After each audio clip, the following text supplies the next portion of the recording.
मिर्जापुर में प्रशासनिक तैयारी के मद्देनजर क्या क्या किया गया, इसकी जानकारी उपलब्ध कराते हुए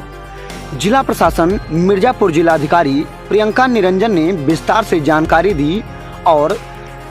एहतियात के तौर पर क्या कुछ हिदायतें दी। Bureau report Mirzapur, Jan Kranti news 24। देखिए,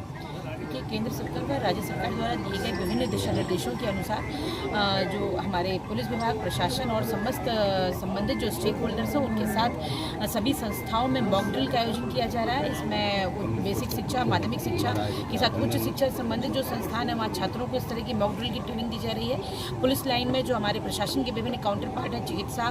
NSS, NCC और पुलिस, इसके साथ ही स्वास्थ्य, इन सभी स्टेक होल्डर्स के साथ एक मॉक ड्रिल का आयोजन किया गया कि किसी भी प्रकार की यदि आकस्मिकता या एयर स्ट्राइक जैसी कोई आकस्मिकता की स्थिति उत्पन्न होती है तो जो हमारे विभिन्न विंग हैं उनका क्या उत्तरदायित्व है और नागरिकों को किस प्रकार से सतर्क और सावधान रहकर अपना बचाव करना है। तो इसकी कैपेसिटी बिल्डिंग और संवेदनशीलता को लोगों को बढ़ाना और लोगों को किसी प्रकार की आकस्मिकता की स्थिति में निपटने के लिए जागरूक करना, ये सारी उद्देश्यों को ध्यान में रखकर ये मॉक ड्रिल का आयोजन आज पुलिस लाइन में किया गया था। इसके साथ ही जो हमारे जिले के विभिन्न स्टेक होल्डर्स हैं, सिविल सोसाइटी, व्यापार मंडल, सभी स्टेक होल्डर्स के साथ बैठक भी की जा रही है। सभी को सेंसिटाइज किया जा रहा है कि यदि आकस्मिकता की स्थिति होती है तो आपको किस तरह से निपटना, और ये समस्त हमारी तैयारियों का भाग है। ये निरंतर इस तरह की प्रक्रिया जो है वो चलती रहती है ताकि हमारे जो जिला है उसके विभिन्न आम नागरिकों की भी क्षमता का निर्माण किया जा सके।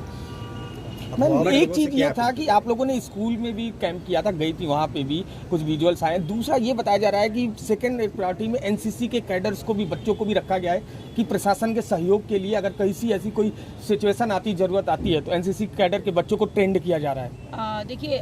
जो एक व्यवस्था है कि सेकेंड लाइन ऑफ डिफेंस के तौर पर सिविल डिफेंस या NCC या NSS या नेहरू युवा केंद्र के जो हमारे छात्र हैं या उच्च शिक्षण संस्थानों में पढ़ने वाले जो छात्र हैं वो भी वॉलंटियर की तरह काम करते हैं और इसके लिए उनकी कैपेसिटी बिल्डिंग पर हम लोग फोकस करते हुए एक हम लोगों ने SOP भी बनाई है एयर स्ट्राइक जैसी आकस्मिकता की स्थिति से निपटने के लिए, और भारत सरकार या राज्य सरकार द्वारा जो एडवाइजरी जारी किए गए हैं उससे हम सभी को अवगत करा रहे हैं। इसके साथ ही डूज एंड डोंट्स की एक लिस्ट भी बनाई है जो सभी स्टेक होल्डर्स को प्रचारित किया जा रहा है कि यदि आपको एयर स्ट्राइक जैसी स्थिति होती है, सायरन होता है, तो ब्लैकआउट होने की स्थिति में आपको क्या करना है और किन अफवाहों पर कोई यकीन नहीं करना है। यदि कोई किसी प्रकार की समस्या होती है तत्काल कंट्रोल रूम में संपर्क करके आप यदि कोई जानकारी लेना चाहते हैं या देना चाहते हैं तो वो सारी चीज़ों के बारे में इनको बताया जा रहा है। इसके अतिरिक्त प्रशासन और पुलिस के स्तर पर भी विभिन्न प्रकार की आकस्मिकताओं की स्थिति में जो हमारी कार्य योजना है आपदा से निपटने की, वो भी सारी बनाई जा रही है कि किस विभाग को कौन से स्टेप्स लेने हैं। तो इस प्रकार से समग्र क्षमता निर्माण की जो